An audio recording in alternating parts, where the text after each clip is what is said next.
Oh, meeting is being live streamed. Okay.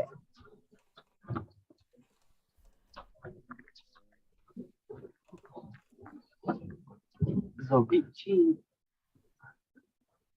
Oh, and then some.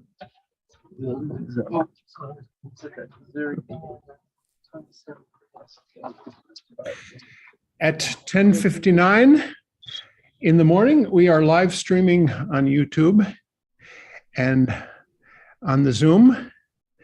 And it is now 11 on the dot. Punctual is good when it can happen. It certainly didn't happen last Wednesday when we had Medea Benjamin here. And it took us 15 minutes to find out that we couldn't play her video. So punctual is good when you can. Hey, folks, good morning. And welcome to Community Church's new season, 2022-2023. This is officially our 103rd season. And we light a candle to bring us together, light a candle of unity, of hope, a candle of freedom and respect for the First Nations people of this continent, and light a candle for those who have departed and for those who are just arrived. Welcome, everybody. And I want to just start by saying that we are situated on land that used to be water. The fishies swam under this very rectangle of land now called property. And alongside the banks, the Wampanoag and the Massachusetts and several other tribes fished, and there are still fish weirs that are found in the mud in archaeological digs right here in the Back Bay. It got filled in about the middle of the 19th century and turned into real estate. But that's where we are, and we pay tribute to all of those who lost their land, and we promise and pledge to do everything necessary to make that right again as best we can learn how to do. I wanted to find a business card from Louis Randa. It's a card that is Louis Randa of the Peace Abbey, a wonderful ecumenical project here in the Boston area, and I can't find it. I can't find his card, but I'll tell you what essentially it says the following, that we pledge, I think it's a great idea, we pledge that whenever there's a real estate transaction, that we will pledge 1% of the proceeds of that transaction to the Native people who lived there before it was taken from them. And I think that's just a magnificent idea, and hope that it takes hold in the future moment of reparations, not only for Native people, but for former slaves. So welcome, everybody. It's a marvelous thing to open another season on this Indigenous Peoples Weekend. And it's also a privilege and a pleasure, a pleasure and a privilege to welcome our friends Magpie, Greg and Terry, who have been with us lots of different times, and we love having them every time. They look so good, they sound so good. Magpie, thank you for being with us for this Indigenous Peoples Day celebration and commemoration. You're welcome. Thank you for having us. We are just honored to be here, and we're going to start with a song that was inspired by some of the work that we've been doing over the years to protect sacred sites. One of our dear late friends was a man named Jerry Flute, and Jerry has been very active in the American Indian movement. Jerry was one of the people who was instrumental in fighting for and bringing back the 7 rights of the Sioux.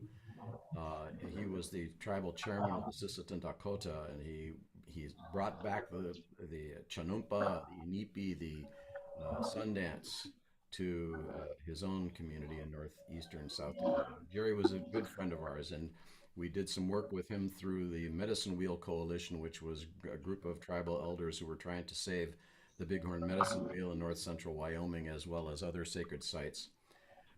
And so he honored us with the invitation to come out to Bear Butte and participate in Hambletia, which in Dakota is pronounced Hambletia, which is of course the Vision Quest. And this is the song that we wrote that came out of our experiences on Bear Butte. We didn't have a great vision on Bear Butte, but we did learn some very, very important lessons. Oh, and before we sing this, we should mention that we are coming to you from the traditional lands of the Mohawk. We live in Schoharie County, New York, and we're in the Mohawk watershed, the Mohawk and Hudson River watershed here in eastern New York. And there are still lots of Mohawks around here, lots of members of the Haudenosaunee tribe. So here is our song is called Eagle and the Hawk.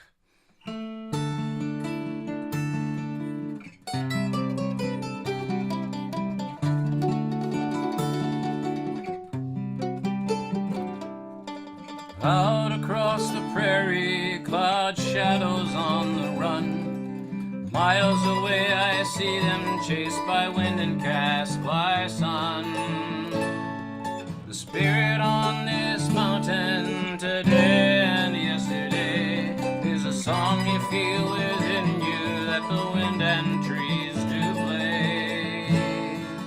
Crying in this holy place, eyes open through the night, that I might see what you can only see in darkest light. One thing I see for certain in the light of stars above, if we love this land we walk upon, we gotta hold on to what we love, to what we love.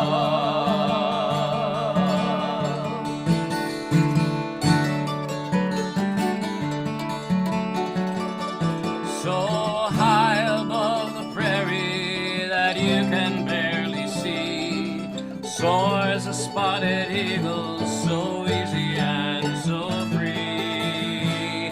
In an ever-rising spiral, ever closer to the sun, to soar so high, so easily, she is the only one. Dancing in this holy place, eyes open through the night, that I might see what you can only see in darkest light.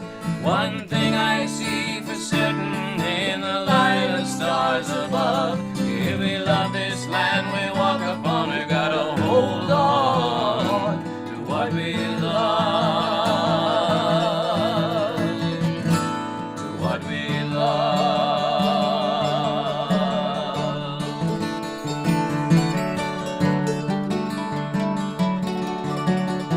But what's this now I'm seeing, just a speck against the blue? A red-tailed hawk is following, he wants to go there too.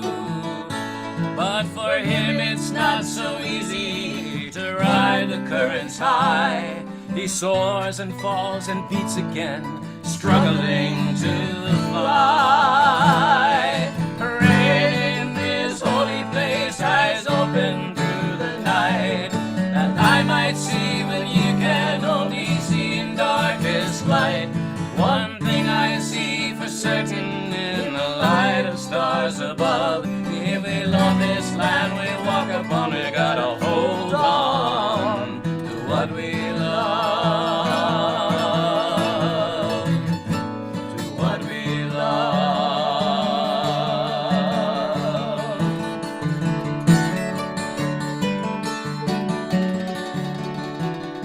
To make this mountain journey, it is no easy climb. You have to stop and rest yourself. It takes a long, long time.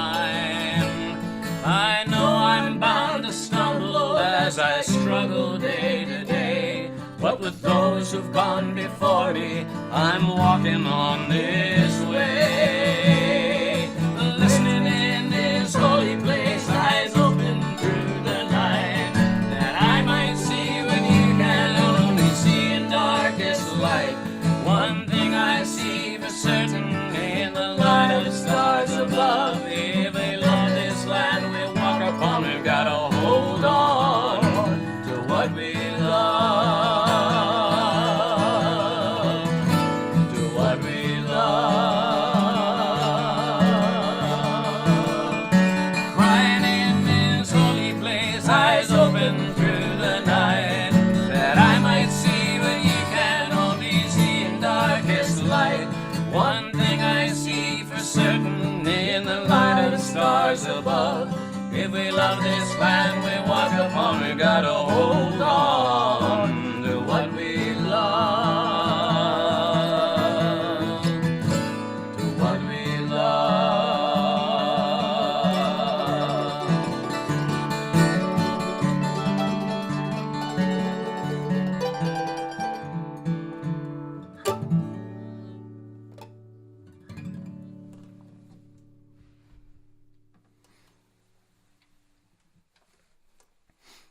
Thank you.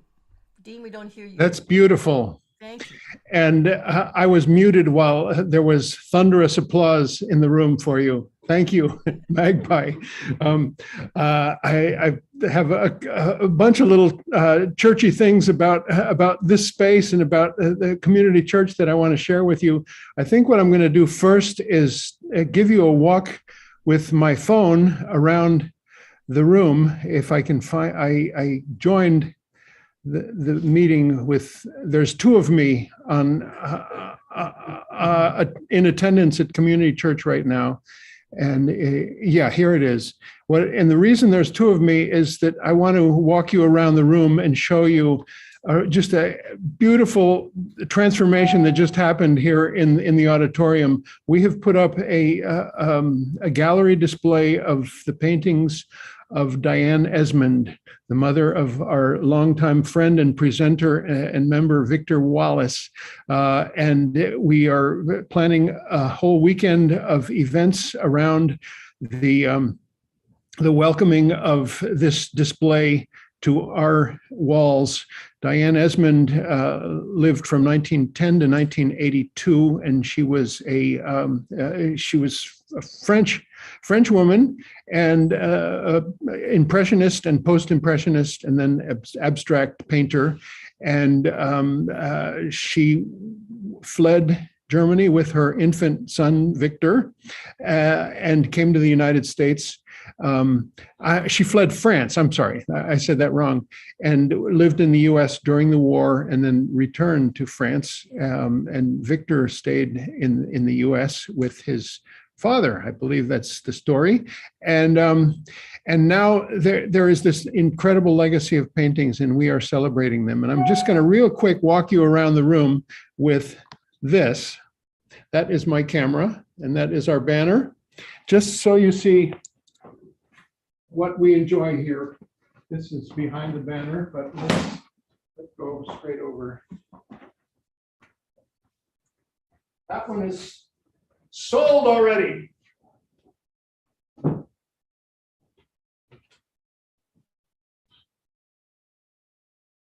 Jazz drummer.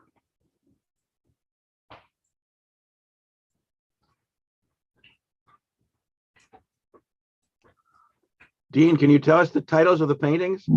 No. Sorry.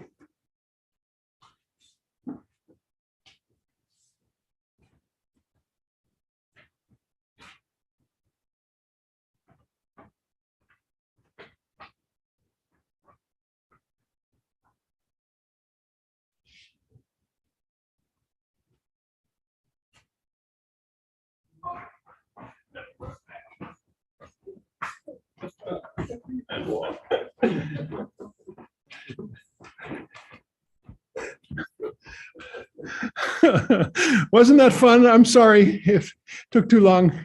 Let me bring us back to me here. There we go. And in addition to being Indigenous Peoples Day. This is a celebration of harvest. And I had to bring, it's like Dean's show and tell. I'm sorry about this, but my front yard is filled with sunflowers. They're starting to look just a little tired, but they're still gorgeous. And the birds are just having a field day on my front lawn, which is kind of messy, and a few neighbors kind of complain that it lowers the value of their property, but I won't go there. Also, I wanted to, just as an invitation for people to come and be here physically in the next couple of weeks, while this is still going, I wanted to show you my sun gold tomatoes. This is what I picked just on my way and back from the compost pile this morning. I garden a lot, but mostly am a failure, except for sun gold tomatoes. I call them the gift that keeps on giving. And it starts in July, and they just go and go and go. And they're still going in mid-October, and they'll go on till November. So that's my harvest celebration for you, as humbly as could be. I want to do another little thing here. You get to see a little bit of my wardrobe. I was looking all over the closet for this one shirt that I really wanted to wear this morning, and I couldn't find it, but I knew it was a black shirt. And I was looking, and I found all these other black shirts, and finally found it. But I realized that the display of black shirts is kind of a cool thing, and to talk about. Here's the first one. It says, "Justice Today, coming soon." And this happens to be a project that we have with one of our members behind bars, who's named Pat O'Shea, and he's trying to start a blog of prison writings. And they had this, it's going to be called justicetoday.com, and we sold t-shirts for them a couple of years ago, and we still have a few left over. If you'd like to pick one up, come by the church, see a bunch of beautiful paintings on the wall, and pick up a t-shirt as well. This one, you remember this guy? Oh, yeah. Yeah, he's still kicking around. And then there's this one. This was made for me back in the early 90s by Imelda Chacon of blessed memory. She lives in a village in El Salvador that I have been visiting since 1991. And she just gave me this t-shirt and it's my memory of her. I'd forgotten I even had this t-shirt, and this search for this one t-shirt finally produced Imelda's embroidered shirt. There's also Equal Exchange, Small Farmers, Big Change. Equal Exchange sort of has helped me get involved in fair trade coffee, and my coffee marketing is even fairer than theirs. If you don't know, I import coffee from El Salvador as well. And then there's this one. Oh, this is great. This says, Ted Cruz pa fuera, which means, and he's getting booted with a big Texas boot. This t-shirt came from Voto Latino, it's a voter registration, get out the vote effort, mostly in Texas, but all of the Southwest. It's a remarkable organization, probably single-handedly responsible for turning Texas purple, sort of, and we hope it keeps going. Oh, and then I found this one. You may say I'm a dreamer, but I'm not the only one. What does pafuera mean? And then there's this one. We're getting warm, because this is the sign that I finally found, the one that I was looking for. And this is kind of related. I support the Standing Rock Sioux. Water is life. That's a nice black t-shirt. But then I finally found the one that I really wanted to wear. And by the time I found it, it was too late, and I had to just get in the car and come to church. So this is the one. This is a photograph by, now his name is, one of you can help me with this. Homeland Security, fighting terrorism since 1492. Edward Curtis. Edward Curtis. Edward Curtis. Yes, thank you. Thank you. And this is what I've owned this shirt for 20 years, and I love this shirt. It says so much. Fighting terrorism, Homeland Security, fighting terrorism since 1492. It came out right after 9/11, actually. Beautiful thing, and that's how I feel this morning about Indigenous Peoples Day. And I'd like to invite you, if you happen to be anywhere near Newton tomorrow, to Newton, the town of Newton's Indigenous Peoples Day program, which is in Albemarle Park. And I can give you this information offline if you'd like, but it's an entire day of incredible ceremony. It has pipe ceremony, 4 directions prayer, flag ceremony, elders to offer words, honoring ancestors, land acknowledgement. We have representatives from the Aquinnah Wampanoag, the Yakima Tulip hoop dancer, Eastern Sons Wampanoag singers, Hartman Dietz, who has spoken at Community Church a couple of years ago. We have Setistli Nawakamoa. It's a long list. Narragansett are represented Arawak, Inca Son from South America, Inca people. And it's a full day of really cool stuff. I will have a booth there selling goods woven by Maya weavers from Guatemala and sewn by villagers in a co-op in El Salvador, and also selling fairer than fair trade coffee. But that T-shirt reminds us of 1492, and that brings me to a beautiful song called 1492. And I want to just read the poem. It's not sing it, but read it. It's written by David Rovics, and it's about that momentous year when the supposed New World was discovered by the supposed Old World. And it was also the year that all the Jews were ejected from Spain, and began a whole series of events that unleashed the genocide of 500 years that continues to this day. In 1492, Colombo crossed the ocean, only one of many horrors that would be set in motion, as his men cut limbs of Arawaks and burned children at the stake, plundering a continent for God's sake. In 1492, when King Ferdinand won Granada, he passed a law known as the Edict of Alhambra. It was as the landlords wanted, as his gracious God had willed, that any Jew in Spain had 3 months to leave or else be killed. And 800,000 Europeans became refugees and headed east across the Mediterranean seas to be safe up until the time they left. But Christian Europeans cut them open with their swords, searched their stomachs for gold, and dumped them overboard. And 800,000 Europeans became refugees and headed east across the Mediterranean Sea. In 1492, the Sultan sent his fleet to go rescue Sephardim after the Ottoman defeat. Hundreds of thousands of people who knew their deaths were near were rescued by Muslims and taken to Izmir.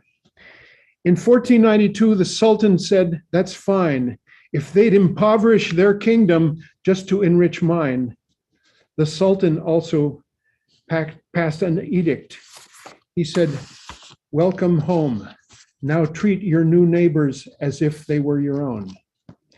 and 800,000 Europeans became refugees and headed east across the Mediterranean Sea. That song is called 1492 by David Rovics. You can find it on YouTube if you like. Let's see. Let's go to Greg and Terry for another song, and then we are so blessed to be joined from all the way across the pond by our speakers this morning, Carol Gokee and Jeanne Roach. So we're just doing one song here, correct? You want one or two? How about we do one, and then we'll do two afterwards? All right, Excellent. that's a very good Okay. idea, and then we will do. Water is Life. No, we'll do the other one. No, we'll do Water is Life. The thing is, he just made a reference to Standing Rock. Yeah.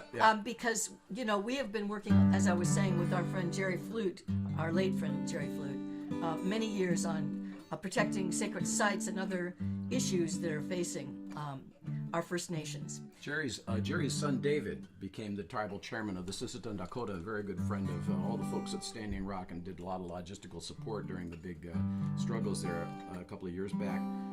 So now his son is doing that, but this song came out of some work we were doing with the Dene or the Navajo. On water protection. On water protection, way back in the 1990s. They were up against a thing that now is front page called fracking. Yeah.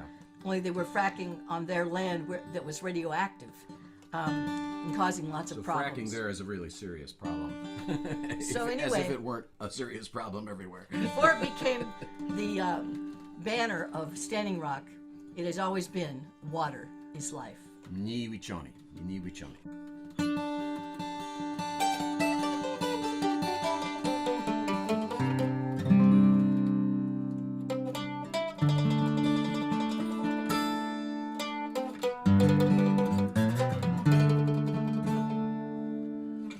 Mother Ocean nourishes me at full moonlight tide at the edge of the sea. Water is life. Water is life. Mother Ocean nourishes me at full moonlight tide at the edge of the sea. Water is life. Water is life. Sing it with us wherever you are.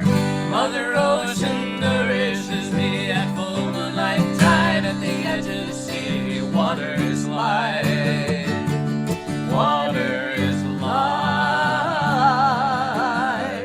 Mother Ocean nourishes me at full moonlight tide at the edge of the sea. Water is life. Water is life. Standing on this rocky shore, something holds my eye.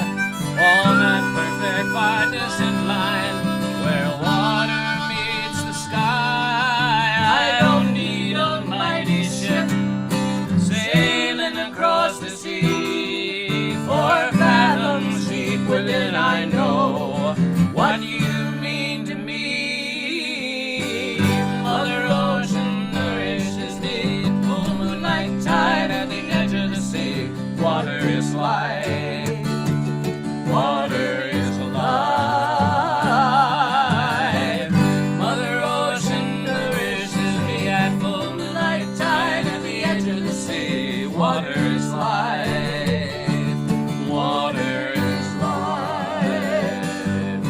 Out on the wide Pacific under the sun's relentless glow, your waters rise up to the skies where western winds will blow. Those clouds enshroud my mountaintop, feed the forests with their rain. Then it runs down to the rivers and back home to you again.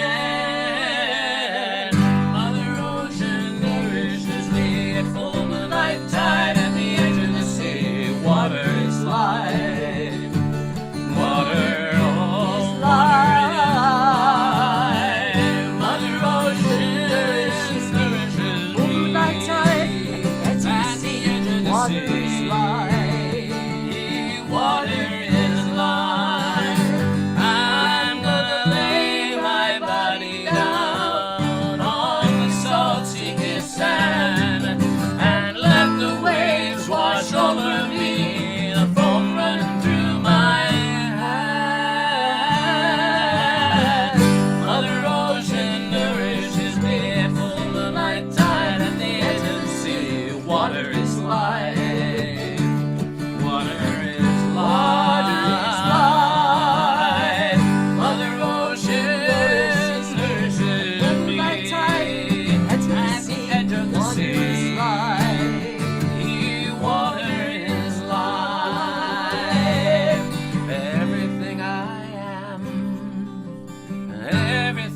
I need. I know it's true, it comes from you. Water is the seed, little Mother Ocean planet. In a universe so wide, we've got to rise up like the moon and try to turn the tide. Mother Ocean nourishes me in full moonlight tide. If you enter the sea, water is life. Water is life. Mother Ocean nourishes me. Moonlight tide. At the edge of the sea. Water is life.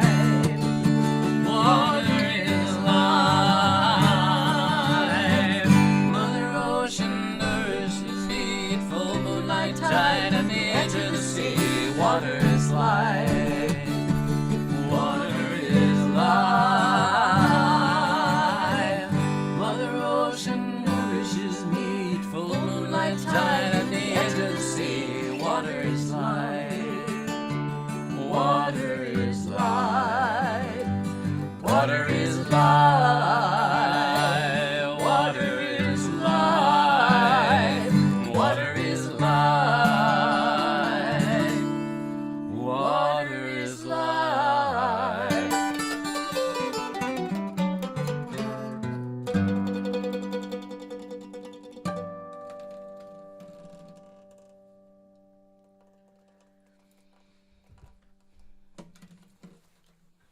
Thank you, Magpie. That's so beautiful.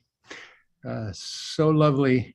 We're going to hear more from the pies in a little bit.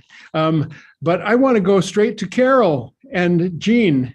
I want to introduce you to Carol Gokee and Jeanne Roach. And I want to read their bios both together while I still have it on the email.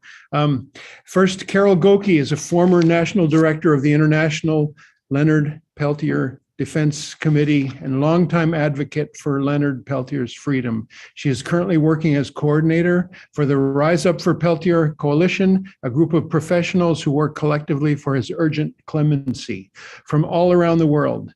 She is a human rights activist and earth protector who has dedicated her life to social and economic reform of all original people. She has also been a longtime advocate for compassionate sustainability for all of our unsheltered relatives.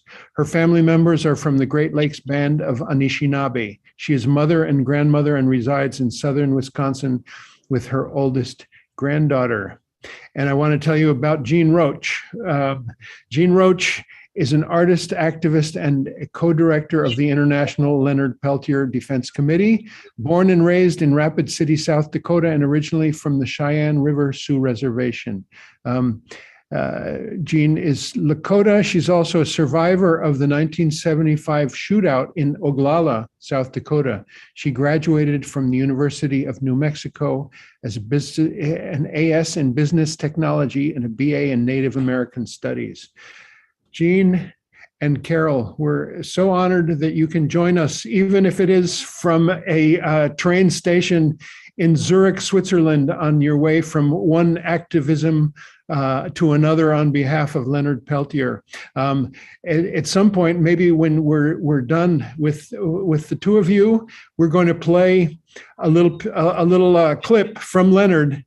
Leonard received in 1992 Community Church of Boston's Sacco and Vanzetti Award, and this room was jam-packed with all kinds of our own people and Native people and drummers, and we had Leonard on the phone. So after you folks, we're gonna play that little piece of tape, which we haven't even digitized yet, but I searched for it, found it up in the archives, and we will do that. It looks like you're on a moving train and ready to go. I love that we can do this on the fly, and thank you, Carol. It's just been really fun talking to you on the phone in preparation for this event, and I especially pay tribute to Day Hernandez, who was the first person who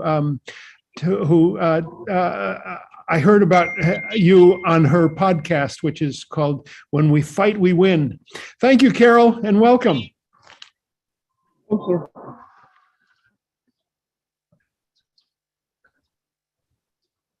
Go ahead. Hi. I am so honored to be able to lend my voice to share with you and Lana Knight. They're from the International Leonard Peltier Defense Committee.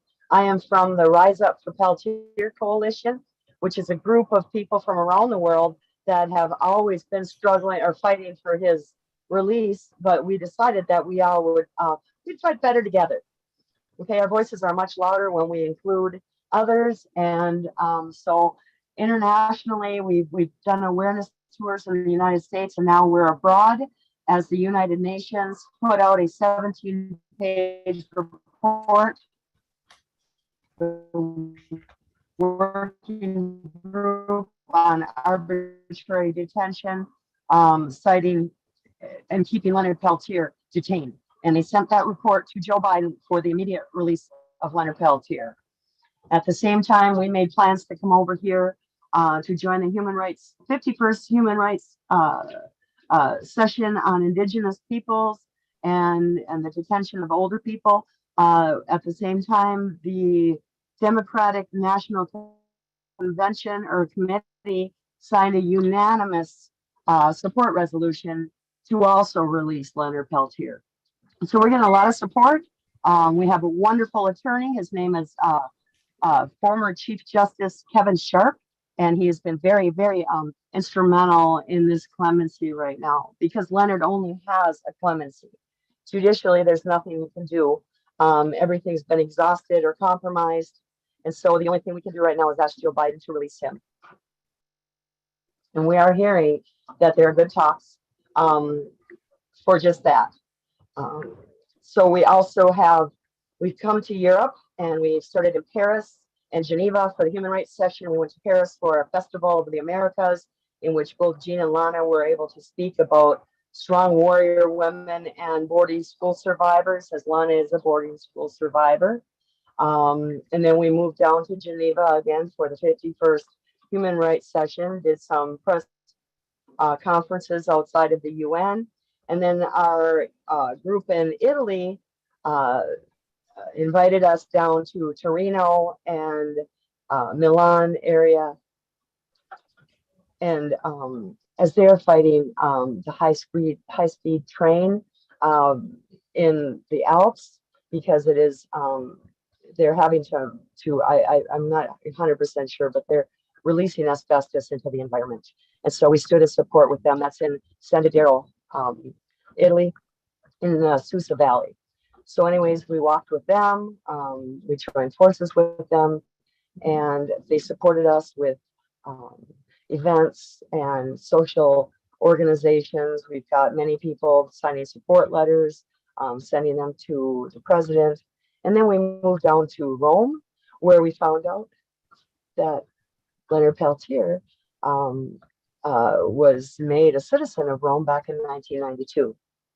So we were able to meet with politicians in Rome to request a current resolution from the city council, Okay, and sorry, we're on a train, and I apologize for any interruptions. So in Rome, we were able to get the support of the city council to write a new resolution for him, and hold on. Okay, sorry. We've requested help from everyone we can to get more support.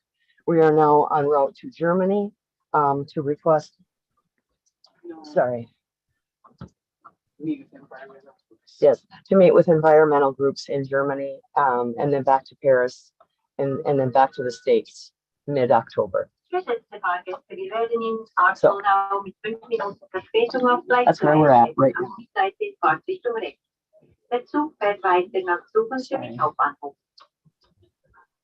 Any questions, Dean? Stiamo per arrivare a Ascolta sul binario 3, scendere dall'alto destro rispetto alla direzione di marcia. Oh, Questo treno prosegue con destinazione Tsuko e Zurigo stazione centrale. Ladies and gentlemen, we will arrive at Arcola with a delay of about 5 minutes on platform 3. Where are you on the train right now? Train on the right hand side is Hearing waiting. 3 languages, I think, no? yeah, she's speaking German and Italian and then English. So I'm really sorry. You're coming in. The connection is coming and going. That's Yeah, I okay. hear you now. Your connection is strong, and that's okay if there's some announcements. I'm jealous that you're on that train going some beautiful place. Go ahead, Carol. Well, it's all work. This way there hasn't been any time for any sightseeing, but we're not here for that. We're here for a purpose. Leonard contracted COVID in January, and as you may know, he has many comorbidities that will eventually kill him and take his life. And with contraction of COVID, that exacerbates all of those comorbidities. So it has become an emergent situation.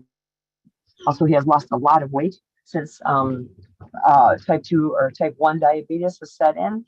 In the Bureau of Prisons, you don't get a diabetic diet, you get half of the diet. So he's lost a great amount of weight. So this became a very emergent situation for us because this may be the last chance he has for clemency. Train station. Where is Leonard located right now? Pullman, Florida.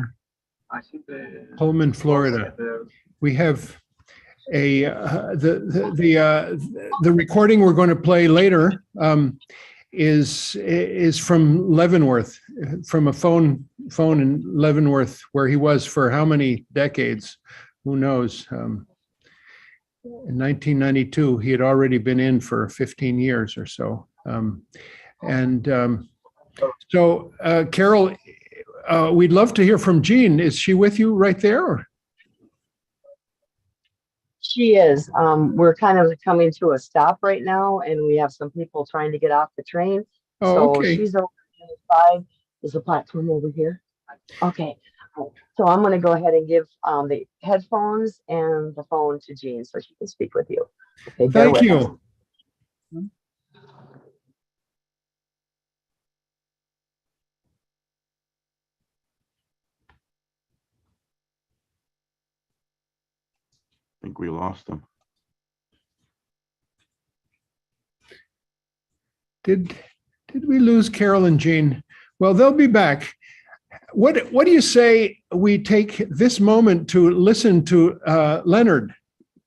What it'll take me to do is change the audio microphone and walk over and push.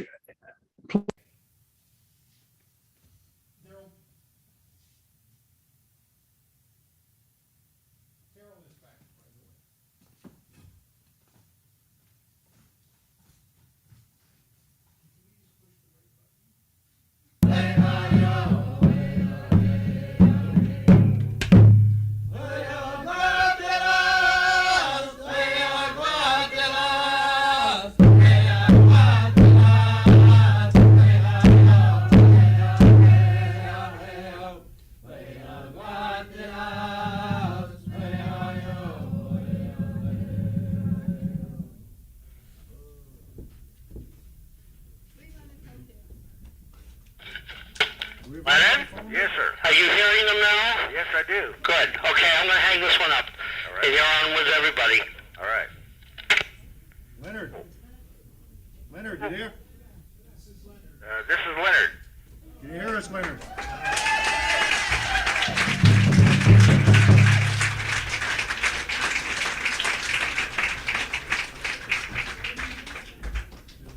Leonard, it's Lou. Can you hear me? Yes, I can. All right, well, we can hear everything you say, so watch yourself. All right. Well, it's very nice to hear.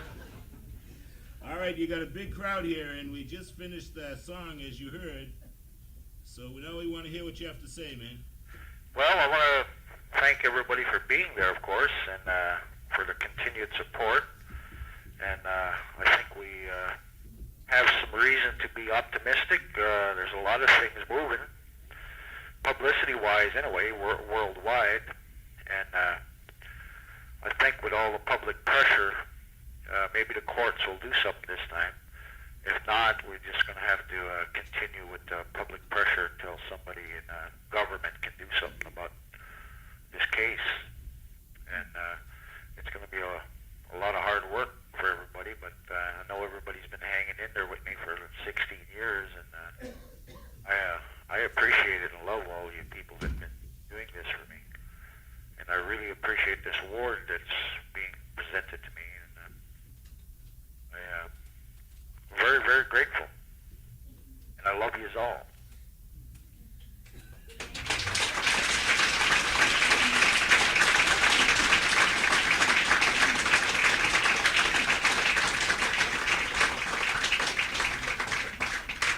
This one man just told a story about Sacco and Vanzetti just about 20 minutes ago. And I couldn't help as I was listening to it how they manufactured evidence, how they railroaded someone, how they got them because of their beliefs and what they were trying to do to change the world. All the similarities there are between the Sacco Vanzetti case and your case, Leonard. It's a really good award, and I'm really proud of you that you got this. Well,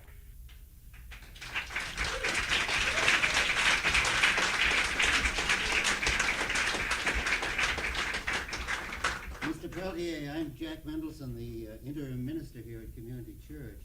yes, sir. And so it just falls to me for that reason to say just a word on behalf of the congregation that is really privileged to be able to make the Sacco Vanzetti Award to you. And I can't begin to tell you how much it means to hear your voice. Thank you. And to have that kind of presence.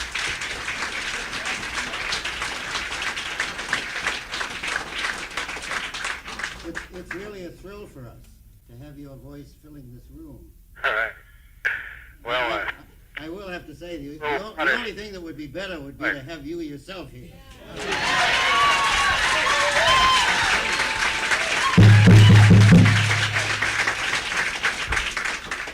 So let's make that a name.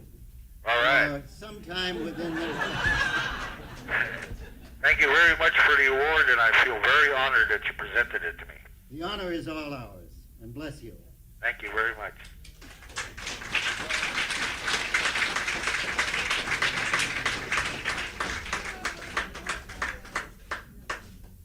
Well, we're going to carry on with this ceremony here. Is there anything else you want to say? Just free Leonard Peltier? Not that I can think of. Again, I just really feel honored and appreciate everything everybody's doing, and I feel a lot of optimism and hopeful, and in fact, so hopeful. I have begun to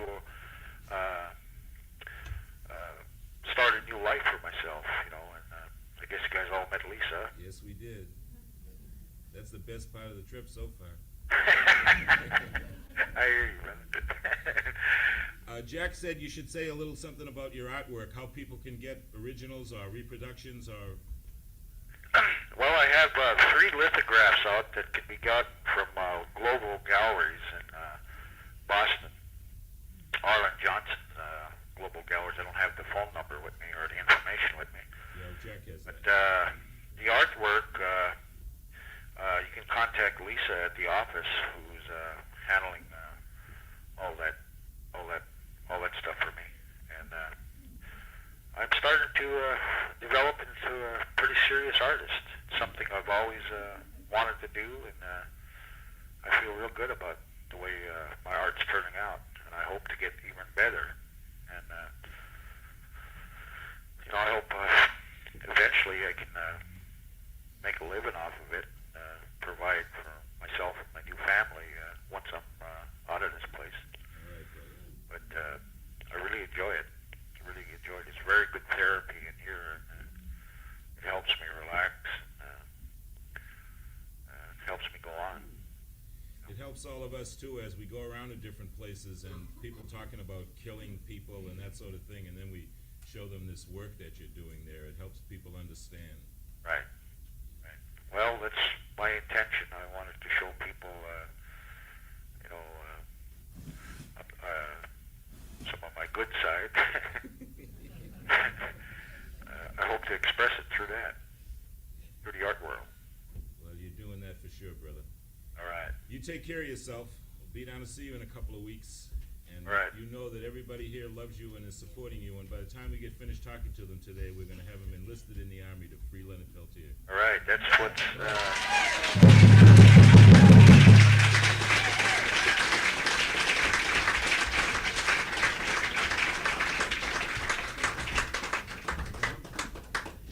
I said earlier, there's an enormous effort going on worldwide.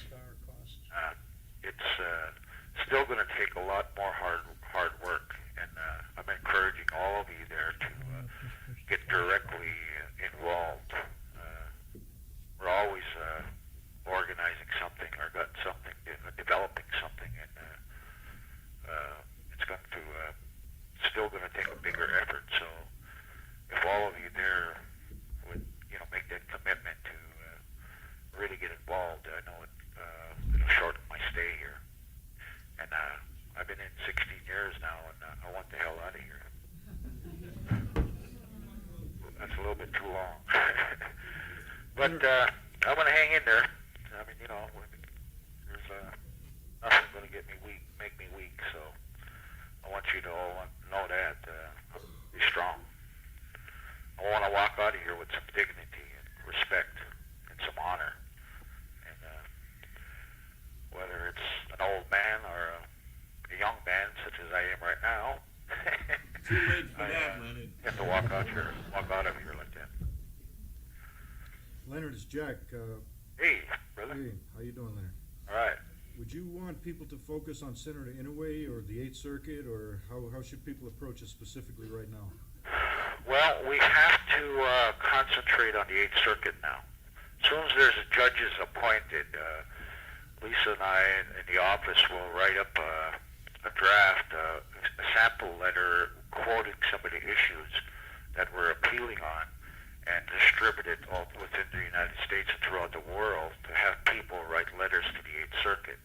We also need to encourage people to get big organizations, whatever, religious, whatever, to file amicus curiae briefs. Lou can explain a lot more, explain that more in detail. Mm-hmm. And we need to really put the pressure on them this time. We need to flood the 8th Circuit with millions of letters and hundreds of amicus briefs. So there's a lot of hard work there. It's going to take a big effort, but we need to do this. And Senator Inouye has already, made his commitment. I think we have to concentrate on other politicians to support Senator Inouye. Because he's already made that commitment. He can only go so far without all of the Senate or Congress supporting it. So that's what we have to do, and try to get some of these politicians that are these candidates to make some statements in behalf of the case. Okay, well, we'll talk to them about writing to Don Edwards and see if we can't get Kerry and Kennedy here from Massachusetts to join with Inouye. Yes. And maybe go in there with him when they meet with whoever the new president is. Yes. Yes, that's precisely what we need. We need to, we've already gathered thousands upon thousands of signatures, but we wanted to carry in, whoever goes in to meet with him, we wanted to bring in millions of petitions if we can. I think that type of pressure is the only hope that we really have, because I don't think the courts are going to do that much unless there's that enormous pressure put on the administration. Then, it's going to filter back to the court. Well, I think you're right. They need to be reminded about who's supposed to be in control around here, and that's what we'll be talking to these guys Has to come about. from the people. It can't. Exactly that. With international public pressure, they're going to have to resolve something here. I don't know. I guess that's the only thing that I can recommend our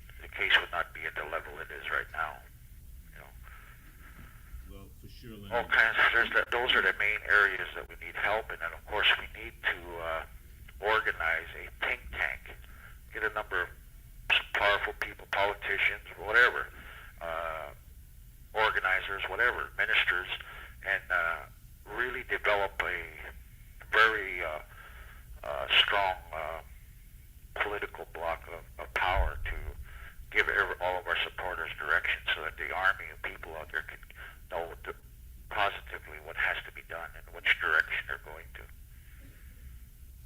All right, well, I'll be out there, as you know, in a couple of weeks, and we'll start putting some of that stuff into motion right away, man.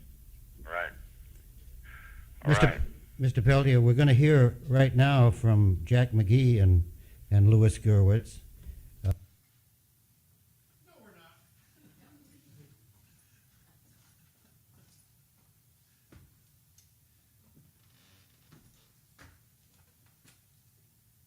Hello, we're back. That was 30 years ago. And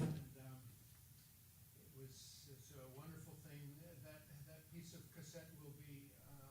Can't hear you, Can't Dean. quite hear you, Dean. Oh, sorry. Can't hear you. Your mic isn't working very well. There we go. That's better.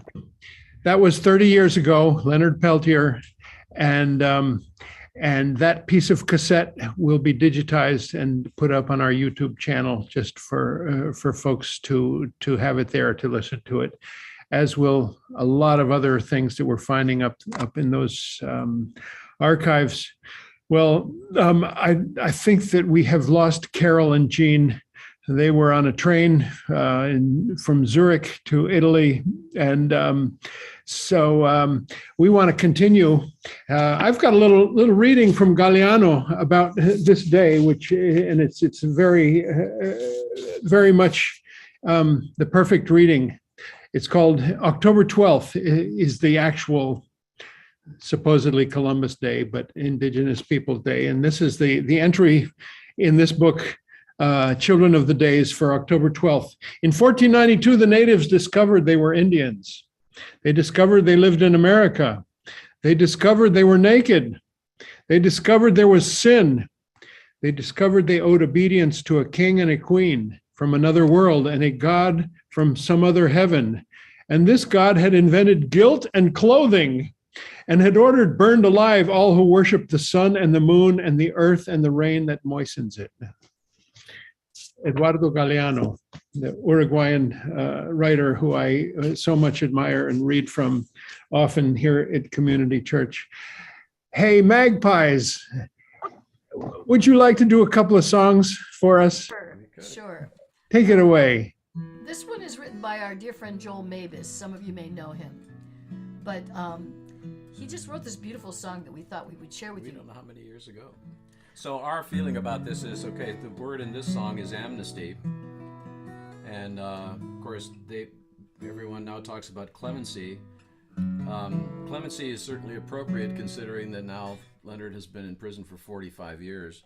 Kind of mind-boggling when you think about it, that we've been for 45 years now struggling to get him out of there. And when you consider that he is, in fact, a genuine political prisoner, if I don't know how many of you have read Peter Matthewson's book, which basically tells in tremendous detail the entire story of the trial, which was a complete sham of a trial. It was full of witness tampering and falsification of evidence, and in almost any other court in the United States, it would have been those people that would be behind bars, and Leonard Peltier would not. And he was convicted on all of that, despite all of that, of not of murder, but of aiding and abetting, and yet life in prison. So anyway, Joel wrote this song, which we just think was completely and totally appropriate for this, and we've sung it on other occasions when it came to Leonard's story. So.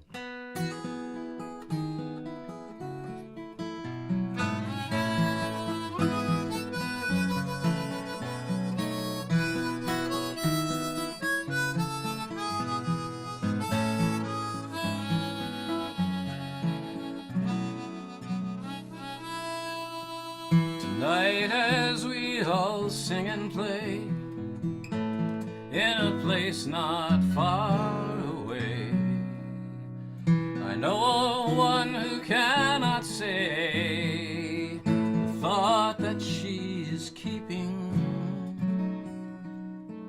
trapped inside a hateful cell, just because she will not tell the official lie that all is well. Her only crime is speaking. And if she's in prison, so am I.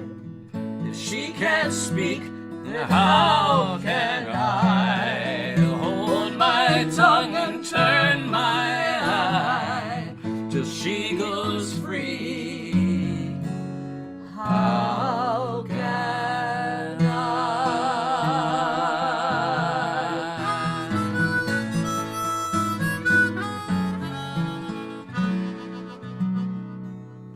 Tonight as we all break our bread, I know of one who goes unfed, unknown, unheard, and left for dead. His soul within him shrinking, beaten, battered, and controlled, his body broken, growing old. His suffering cannot be told, his only crime is thinking. And if he's in prison, so am I. If he can't speak, then how can I hold my tongue and turn my eye till he goes free? How can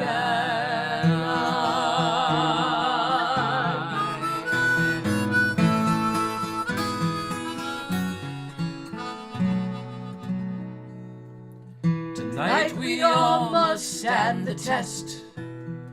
Will we be silent like the rest, or stand up tall and do our best to say what we are seeing? So let the word begin with me, and then to you and he and she. And let the word be amnesty. It's ourselves that we are freeing. 'Cause if you're in prison, so am I. If you can't speak, then how can I hold my tongue and turn my eye till all go free? How can I?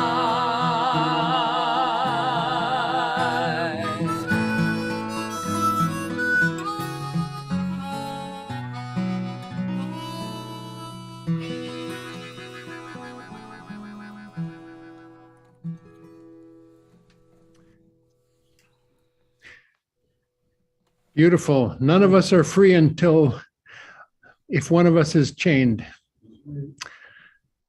How about another one, Magpie? Okay, let's do this one. Oh, Terry wants to sing this one, and I think this is perfectly Just appropriate. tell me what key. Oh, when you were reading all that stuff and then going back to the stuff about Columbus, it reminded me of one of my favorite songs from Fats Waller is a song called Christopher Columbus. Mr. Christopher Columbus sailed the world without a compass. When his men began to rumpus, up spoke Christopher Columbus. Anyway, so here's another. Come tell me the key. I don't know, it's whatever key you want. We're going to say it's a cappella. No, it's not. We took Manhattan. No, it's not going to be a cappella. Just give me a. I'm not going to play it. I don't have a Okay. chord progression for that. We took Manhattan, the Bronx and Staten Island too, Chicago, Phoenix, and Kalamazoo. for Minnesota and the Dakota Hills, it's true. We didn't pay a sou or give an IOU payment due. Now our great white fathers says it's a bother, but you see, those treaties wasn't signed by me.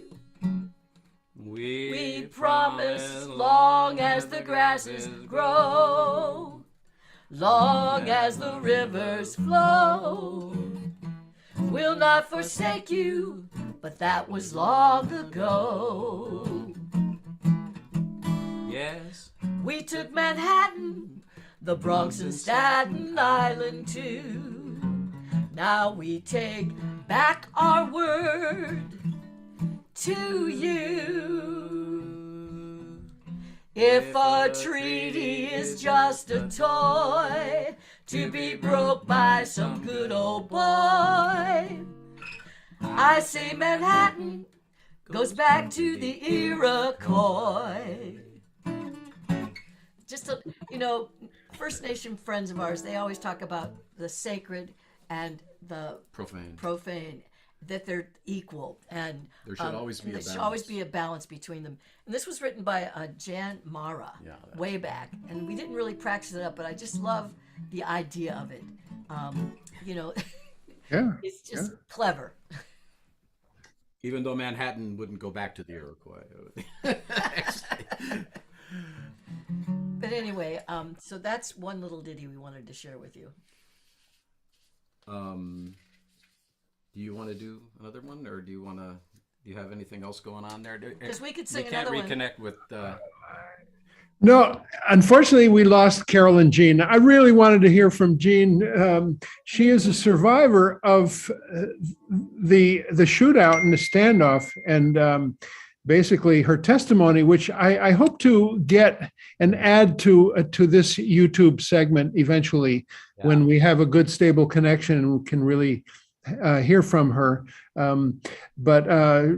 She says it didn't happen that way, and she was never asked to testify in any trial or hearing, and that Leonard actually saved her and a bunch of other kids. She was a kid when it happened, from this volley of bullets that was raining down on them, and got them to a safe place. So stay tuned to this YouTube segment, and we'll hear about that.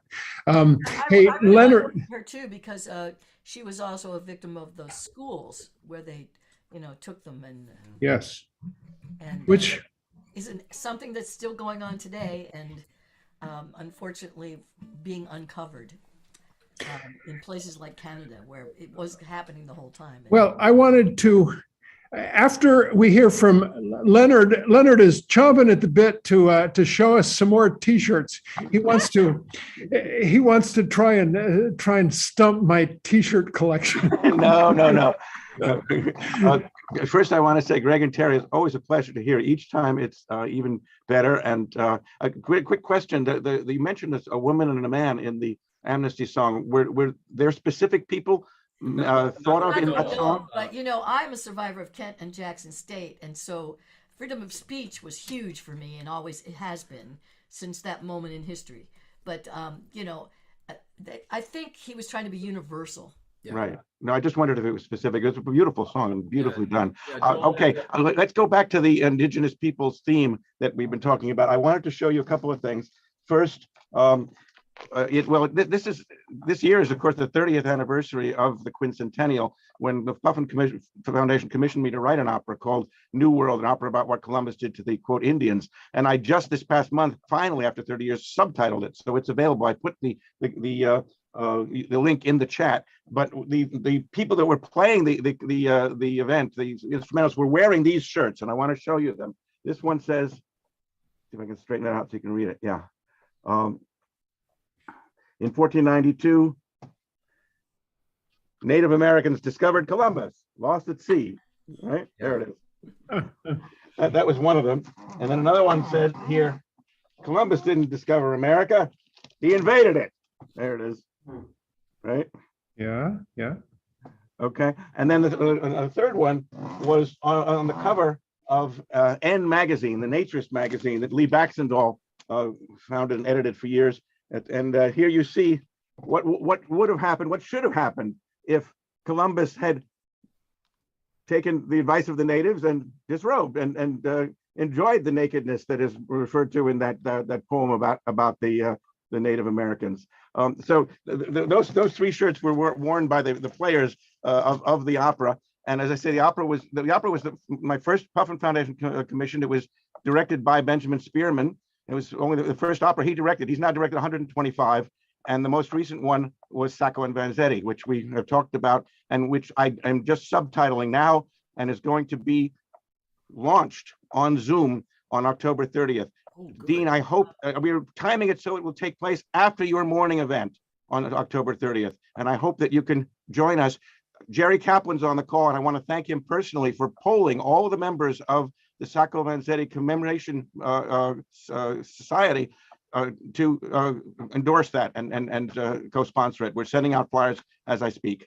And please, October 30th, Sunday, October 30th, we're going to show the opera, which has been in process since 1959 and is finally going to be getting an international audience. That's why we're doing it in the afternoon, so we can have people from Europe and from Australia join us.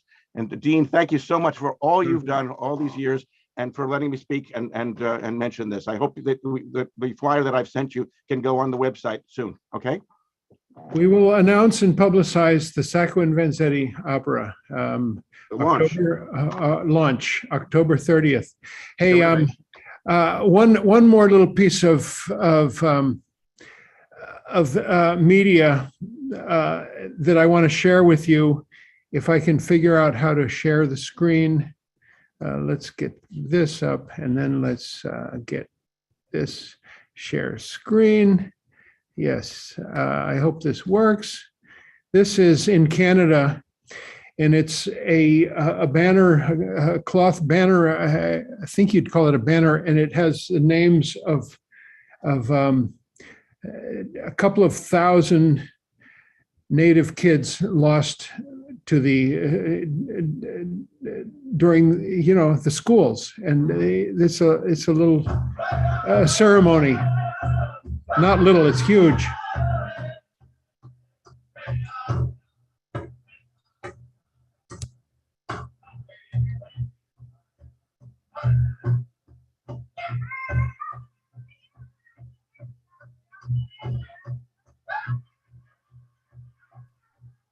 This is in Ottawa, Dean?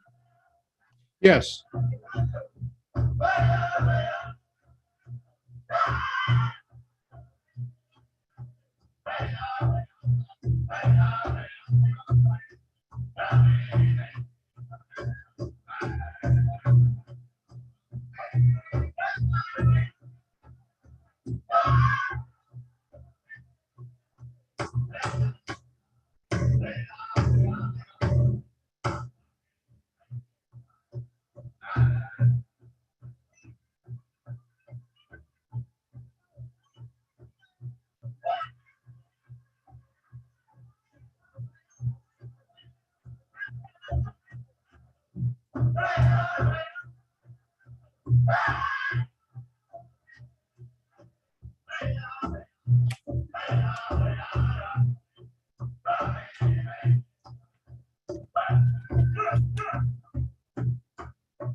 Who is that? Is that the Prime Minister?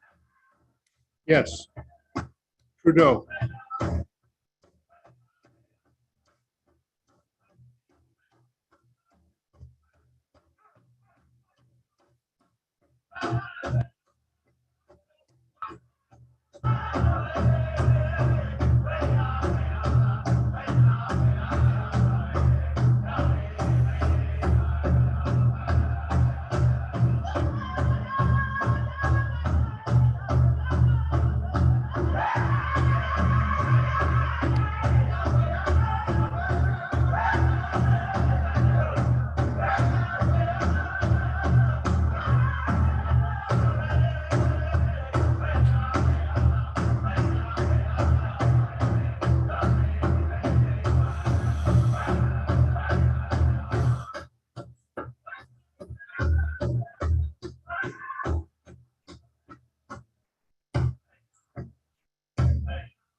I just wanted to say that our late friend Jerry Flute and his cousin Joe were both survivors of the schools Here in the United States. here in the United States. And Oh, I'm sorry.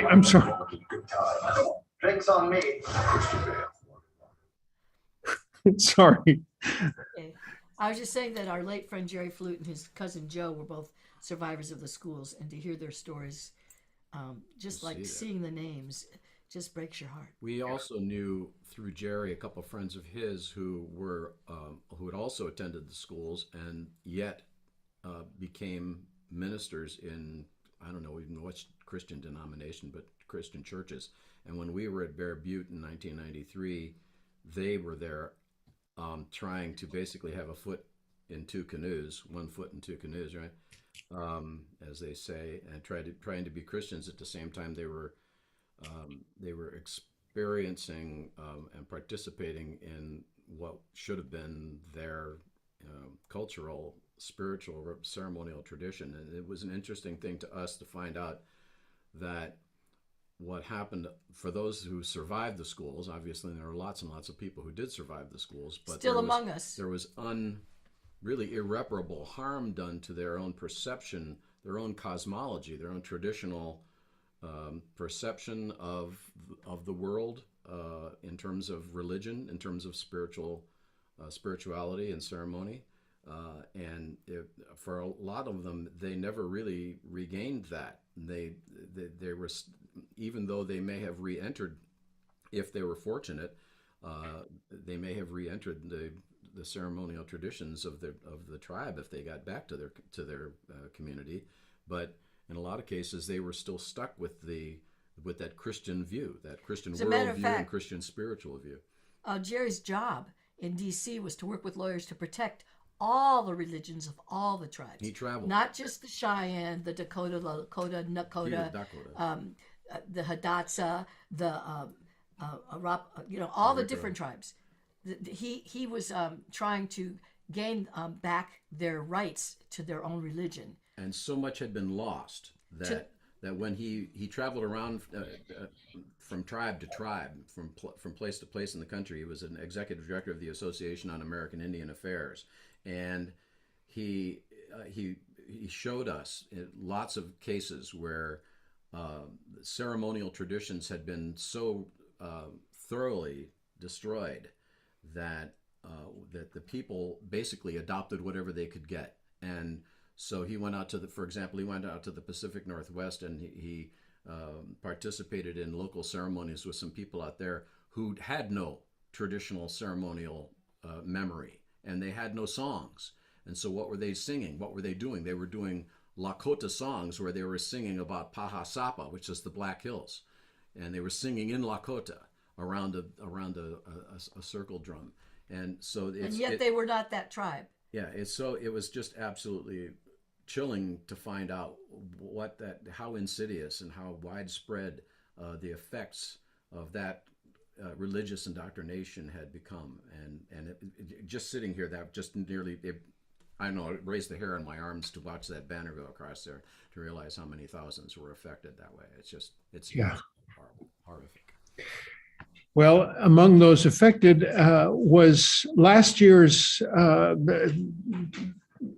person on our pulpit on Indigenous Peoples Day. Her name is Louise Half Sky Dancer. She is last year's what's called in Canada a Parliamentary Poet Laureate of Canada. And she was with us. You can find her on our YouTube channel, and you can also see her in person. Our friend David Goulet is involved in bringing her here in maybe in February, we're hoping, for a live reading. Louise Half Sky Dancer, who has written many books of poetry and who is also a victim of the residential schools for Native people. I forget the name of the tribe she was from, but stay tuned. Stay tuned for that. Harold Littlebird is also a poet. Harold Littlebird. Well, Littlebird, I'd love to find out about him as well. So we're free form here, and I just texted Carol Gokee and said we'd love to get Jeanne to lay down a piece of tape that we can add to this YouTube with her testimony about 1975 and what happened back then, because we lost our connection with Carol and Jeanne. Maybe a quick moment to just make some announcements. Like I said, this gallery display is having its official opening this weekend, October 14th, Friday night, with a concert featuring, it's a wine and cheese celebration and a concert featuring Stan Strickland and Josh Rosen, two giants in the Boston jazz field. And that starts at 8 p.m. It'll be broadcast live. You can get Eventbrite tickets, or you can watch it free if you're too broke or too cheap to buy a ticket, or you can come watch it live here after our celebration of this beautiful display. This is our new newsletter that just came out.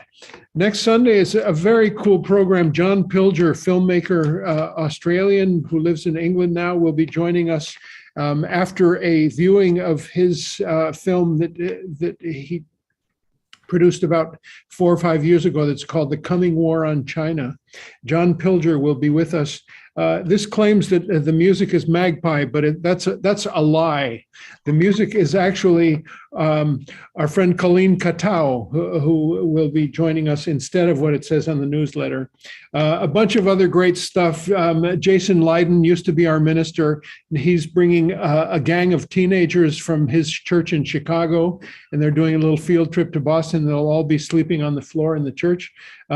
Next one after that is our new member of the community church team, Amar Ahmad, who's helping us with video and Zoom and social networks and all kinds of stuff. He's also very astute political mind. Amar Ahmad on October 30th. And then we're having a full reading of T.S. Eliot's The Wasteland on the 100th anniversary of its publication.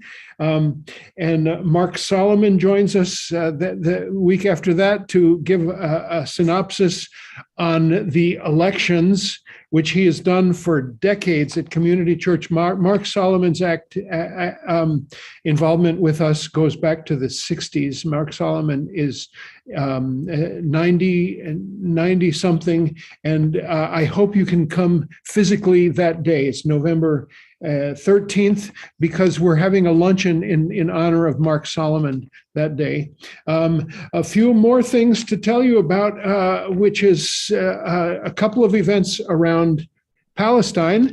There's speakers from Hebron on October 17th, Monday, October 17th. That's coming right up. It's a week from tomorrow. This is a collaboration with the Tree of Life Foundation, that's educational foundation that's in Connecticut.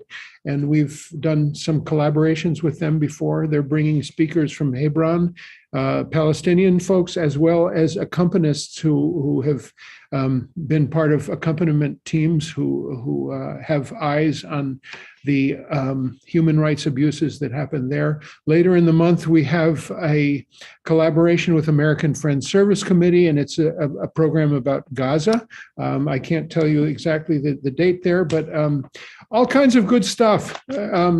So get a paper copy or look on our website. You can find everything online.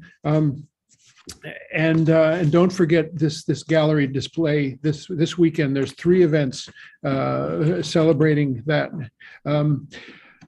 Anybody else who is on this call who would love to say hello? I want to just mention a few people. Jerry Kaplan is with us, and Jerry Kaplan has done enormous, wonderful work on our 3rd floor.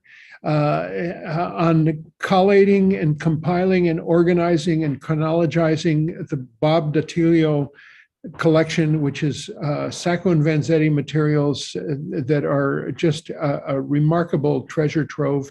We had a visit yesterday from Michelle Fazio, who is a scholar on early 20th century Italian anarchism and an Italianist par excellence. And she was just blown away by this collection and is energized to find grant money to help us really do the right thing with all of those materials. Any of you who want to come and check out what is there, please do make a physical visit to us.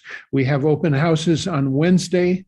If you want to join us for a pupusa luncheon on this Wednesday, you could get a sneak peek at the gallery exhibit. By the way, all proceeds of painting sales are for Community Church's building project, which is in full gear. We are about to engage on a roof replacement project for the roof that's around this skylight that's directly above us, right up there. And that's happening in November. It's a very expensive project, and we need your money. Give us your money right now. Hey, I want to also, not just Jerry, but Ron Escobar Shapiro is with us, and Bob Mara, who I do not know. In the room here is our board member, Alan Perez, and we also have with us John Robinson, who we haven't seen in a couple of years, and it's so good to see you, John. He's a longtime activist on the Leonard Peltier, the pronunciation there, front. And thank you, John, for being with us and for your tale of all the different letters that you have written to all kinds of presidents and important people on behalf of Leonard Peltier. We also have Karin, who is a wonderful poet and artist with us. And we have Eli Sussman in the room with us. If you were with us, you could join us for pupusas, and you could even have some sun gold tomatoes on top of the pupusas, but you're missing out. So next time, come down here and we'll get a live happening going on. We also have a new person who I've never met before. Welcome to Community Church. And not to put you on the spot or anything, but tell us your name. I'm Shreya. I just graduated from college and was here looking for. Sharia? Yes, Shreya. Yes. Welcome and congratulations on your graduation. I'll sing you a song after we're done. That's my special Bob Blue song that's called "Their Way" for everybody I hear who graduates. Anyway, welcome, and we're just kind of trying to get our momentum going again on physical meetings. We've gone virtual during COVID, and we've loved the fact that we can have the likes of Leonard Lerman join us and show us T-shirts and make announcements, and the likes of Carol Gokee and Jeanne Roach from a train in Zurich, Switzerland. It's a wonderful, liberating thing, but being together here is also just the best thing that we can do. And we want to encourage you, when you feel ready and safe, to come here and join us in Copley Square. We have a. Dean, can I make an announcement, Dean? Of course, Amar. I will spotlight you, so you can make it. Hi, Amar. Hi, Dean. Hi, everyone. I just wanted to announce that this Thursday at 7 p.m. Eastern Time, Massachusetts Peace Action and Community Church of Boston are hosting a webinar with former CIA veteran Ray McGovern, 27-year CIA veteran. He's an expert on Russia, and he also speaks Russian. So he will host him for a webinar 7 p.m. this Thursday, and he'll update us on the conflict in Ukraine, the attacks on the Nord Stream pipelines, the energy crisis in Europe, and related issues. So he's brilliant. Mayor McGovern is absolutely brilliant. So I make sure I get an invitation to that, Dean. I'm going to try and come. Okay, yes. And I'll share the registration link in the Zoom chat right now as well. Very good. That's a last minute addition to our October calendar. Ray McGovern this Thursday, and we will get word out about that event Thursday evening, 7 p.m. Wonderful webinar. We've had Ray speak here. We also had Ray make remarks when we awarded the Sacco Vanzetti Award to Julian Assange last summer. And that's another thing that's coming up. In December, we award our Sacco Vanzetti Award to the Holy Land Foundation 5. And if you don't know about them, I urge you to Google Holy Land Foundation 5. It's a harrowing, horrible story that very much follows the story of Sacco and Vanzetti about immigrants and railroading on trumped up charges, except it happened in 2002 and some of them are still in prison.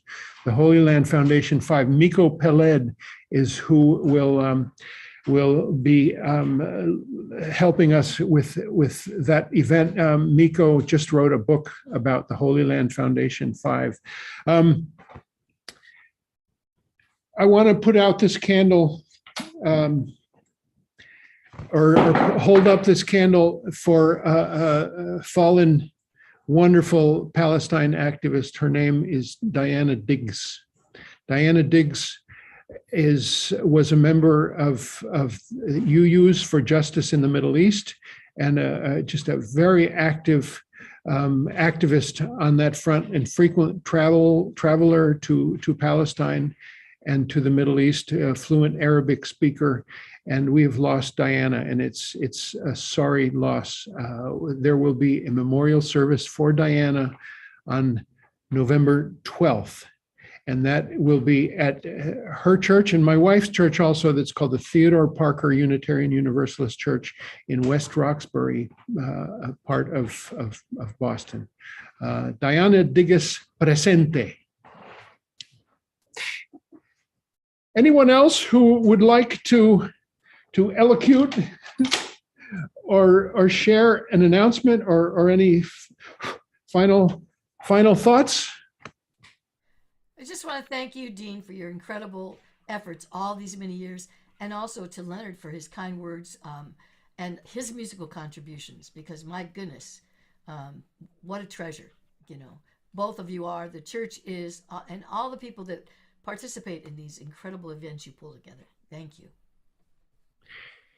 You're welcome, and there's more where that came from, and we hope you can be as involved as we can get you, because it's always just such an honor and a pleasure to have the two of you with us this morning.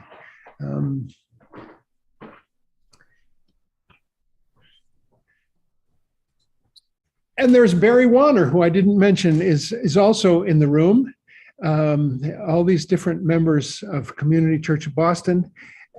Come join us on upcoming Sundays here and just take in what this place is about. We have 3 different stories now, floors of archiving and preserving history. The 3rd floor is, of course, the Bob Datilio collection.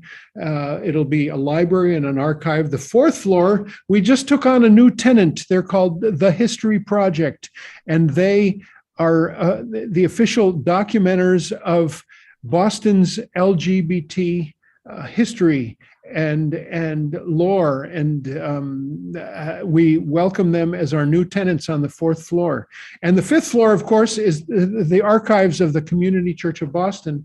103 now years of good troublemaking, a thorn in the side of the man here in the city of Boston. And I better be careful what I say because we did just get a $100,000 grant from the city of Boston itself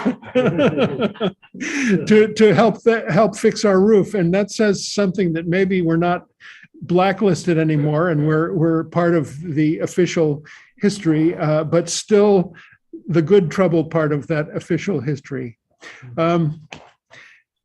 Thank you all.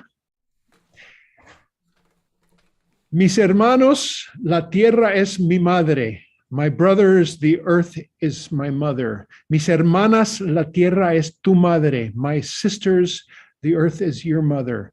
Mis hermanos, somos un solo río. My brothers, we are all one river. Mis hermanas, somos todos hijos de ella. My sisters, we are all her children. Somos un solo río cuando estamos unidos. We're all one river when we are united. Seremos millones y nuestro río correrá libre. We will be millions and our river will run free. Thank you, everybody. Let's call it a beautiful day wherever you are. We hope you will enjoy this gorgeous autumn day or winter day or summer day, wherever you are on the planet, whatever time of the day it is. And we will say goodbye, and we hope to see you again soon, and be in touch and do good work. Thank you, Magpie. Thank you, Carol Gokee and Jeanne Roach and Leonard Lerman and Amar Ahmad, new member of our team here at Community Church. And I'm looking forward to all those collaborations with Mass Peace Action. Thank you, Jerry, who's still with us, and Bob Mara and Ron Escobar Shapiro. Love you, Ron. And all those people who are here in presence in the auditorium, the Lothrop Auditorium at Community Church. Hasta luego.